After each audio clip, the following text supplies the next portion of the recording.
te mostrar 5 dicas de visual merchandising para lojas pequenas que vão te ajudar a destacar e valorizar ainda mais as mercadorias. É o que eu vou compartilhar com vocês nesse vídeo aqui. Eu sou a Vivi, arquiteta especialista em visual merchandising. Há 7 anos eu toco meu escritório, o Estúdio 20, onde a gente transforma o varejo através de projetos de arquitetura focado em VM. E tudo que eu compartilho aqui com vocês, eu aplico nos meus projetos e principalmente eu ensino lá na escola de visual merchandising. Vem aqui comigo, papel e caneta na mão e anota aí.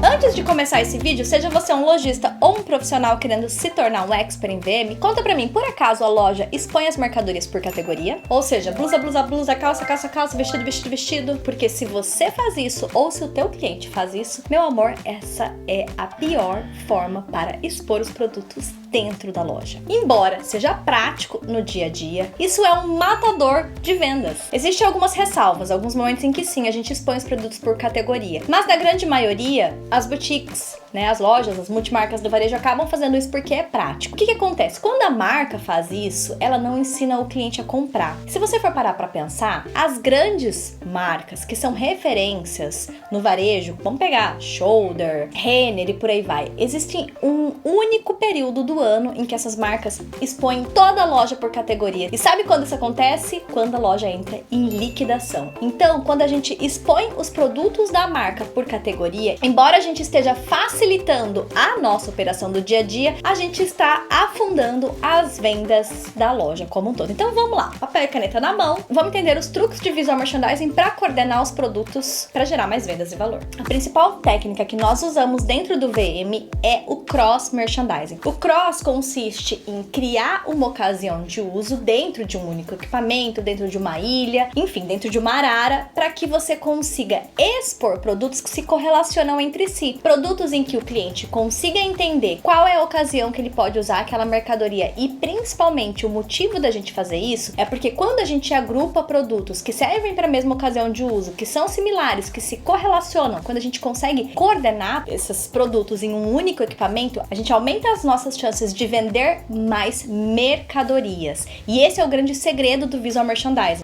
Falei no meu nariz escorrendo.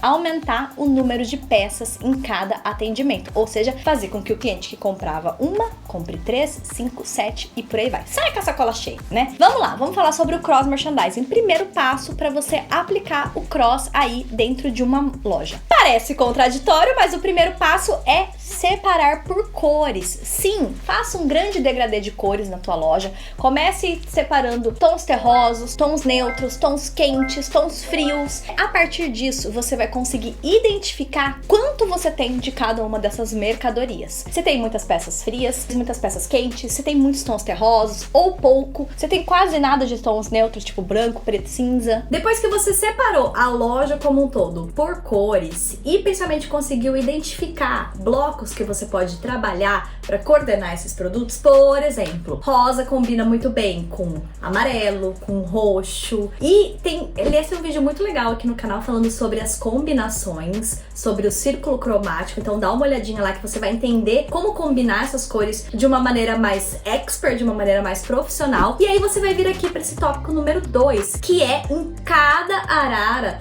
tomar cuidado para você criar essa ocasião de uso, ou seja, colocar vestido, colocar blusa, colocar calça, colocar a terceira peça, a sobreposição que vai completar o look como um todo. Essa parte é crucial para que a gente atinja o objetivo do cross merchandising, que é fazer com que o cliente consiga montar o look todo através de um único equipamento, de uma única arara e por aí vai. Truque número 3 para você usar o VM para montar as araras da loja é alternar entre frontal e lateral. É muito importante que a gente quebre a monotonia de um ambiente de loja que faz apenas uma exposição lateral. Então é ararararara, todas laterais. Para isso, o que a gente faz é trabalhar com um cabide de madeira, ou nos casos em que o cabide não gira, a gente pode usar um expositor no formato de S, que é um ganchinho S, ou até mesmo usar algum tipo de fita, algo que vai fazer com que esse cabide fique paradinho. O importante é a gente criar um padrão de repetição e alternância, repetição e alternância. Criar padrões é muito importante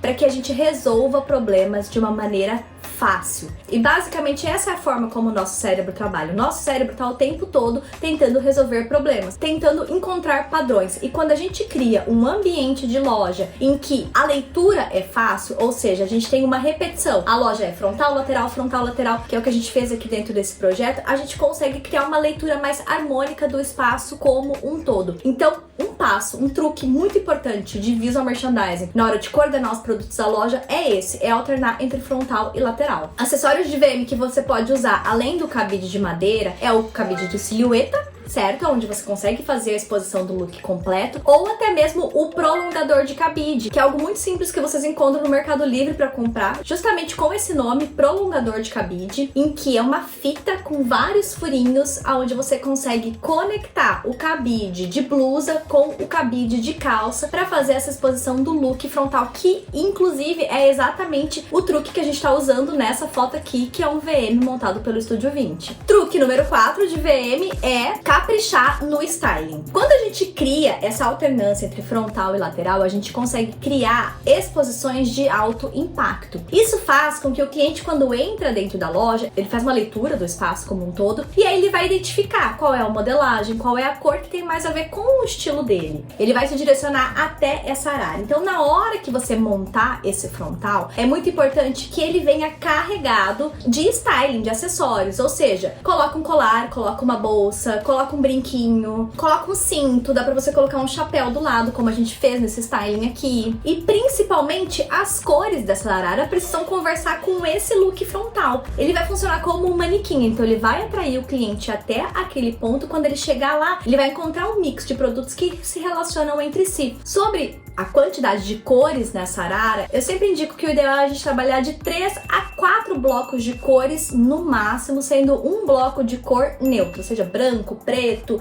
cinza e por aí vai. Outra pergunta muito frequente é a quantidade. Quantas peças eu exponho de cada uma? De 2 a 3 peças é o ideal. E ó, eu montei uma aula gratuita bem legal sobre o poder do design de loja, tudo sobre expositores que geram vendas e valor, que agregam valor e vendas para uma marca, e você pode acessar essa aula totalmente gratuita clicando no botãozinho que tá aqui embaixo. Então, capriche no styling para despertar desejo no teu cliente. Truque número 5 de VM é a excelência operacional. Uma loja que pensa na experiência de compra do cliente, ela pensa na excelência da operação. Tudo precisa estar nos trinks, as roupas precisam estar passadas, tudo precisa estar devidamente pendurado no cabide, as peças precisam estar com um bom distanciamento entre elas. Essa técnica a gente chama de dedilhamento dentro do VM. Para loja de departamento, a gente usa um dedinho, tá? A gente usa um dedinho entre cada cabide. Para boutiques, a gente costuma usar 2, 3 dedinhos, tá? Para dar um espaçamento melhor entre esses cabides. Isso faz parte da excelência operacional. Organizar as peças por tamanho. Então, por exemplo, dentro do bloco de cor do rosa, eu vou fazer o P, o M, o G. Dentro do bloco de cor do branco, eu vou fazer o P, o M e o G. Então, eu vou pensando nisso tudo para facilitar a experiência de compra do cliente. Então, isso é excelência operacional. E aí, dica extra aqui na excelência operacional. Sempre surge aquela dúvida do quantas peças cabem numa arara. Isso é muito relativo. Vai depender primeiro da época do ano, porque o verão tem peças mais leves e mais fluidas, comparado com o inverno, que tem peças mais volumosas e pesadas. Então, existem diferentes capacidades de exposição em um ambiente de loja, tanto para o verão quanto para o inverno. Dica extremamente importante. E aí, o que eu quero dizer para vocês? Deixa eu pegar aqui a canetinha. E aí, o que eu quero dizer pra vocês? Que existe uma técnica dentro do VM, um truque, que a gente chama de regra do punho. O que significa isso? Como é que a gente deixa uma quantidade de peças boas nessa arara pra não ficar muito cheio e também não ficar muito vazio? É o seguinte, vocês vão pegar a arara e vão colocar todos os cabides aqui. Vamos colocar tudo aqui bonitinho, penduradinho. E aí você vai colocar um punho no final da arara e outro punho no outro final da arara. Esse meio aqui é o meio que precisa estar cheio de produtos. Quando você tirar os 2 punhos, você vai conseguir fazer um bom dedilhamento das suas peças. Então, essa é a regra do punho. É uma regra que a gente usa em lojas de varejo, lojas de departamento, boutique, enfim, tudo que a gente vai fazer. Principalmente em momentos que a gente precisa adensar o produto como um todo. Então, anota aí, excelência operacional é um truque indiscutível de VM. E aí a gente tem esses outros truquezinhos da manga também, que é, por exemplo, a regra do punho, pra gente definir uma boa capacidade de exposição naquele equipamento, independente da época do ano, independente do que tá exposto ali, mas de uma forma em que vai ficar bonito. Se você quer aprender mais sobre o poder do design de loja no VM, clica na aula que tá aqui embaixo e assiste, porque você vai entender ainda mais tudo sobre expositores. E mais do que todos esses truques de VM, pra ter sucesso dentro do varejo de moda, é importante a gente conhecer a nossa cliente, é importante a gente saber como a gente quer que a nossa marca seja vista e principalmente qual é o tipo de produto que reflete a nossa marca e se conecta com a nossa cliente. Cada marca tem um posicionamento diferente, tem um tipo de cliente diferente, tem um tipo de produto diferente e tem uma estratégia de VM perfeita para esse produto, para esse cliente, para esse posicionamento. Provavelmente, se você tentou aplicar todas as estratégias desse vídeo aqui e não deu certo, assiste o vídeo da semana passada que eu fiz falando sobre isso não é VM, porque é importante também você ajustar os 5 rights do Visual Merchandising para que a tua marca comece a vender. Coloca a hashtag ExpertVM para eu saber que você ficou comigo até aqui e eu te vejo no próximo vídeo, onde a gente vai falar sobre estratégias para atrair mais clientes para uma marca. Eu sou a Vivi, adorei te ter aqui, até o próximo vídeo. Tchau, tchau!